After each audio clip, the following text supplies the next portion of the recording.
Evangelist Ambassador Chijindu Onyedika World Outreach presents 3 nights Liberation Crusade tagged All Round Restoration.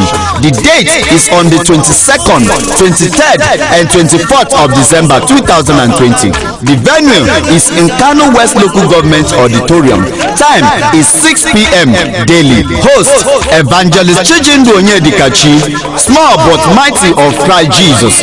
Guest speakers are Evangelist Peter Kings, Reverend Peter Onyemobi. Guest artist Evangelist Dan Ike, aka Battle Act. Come down and manifest your power. Come down and manifest your power.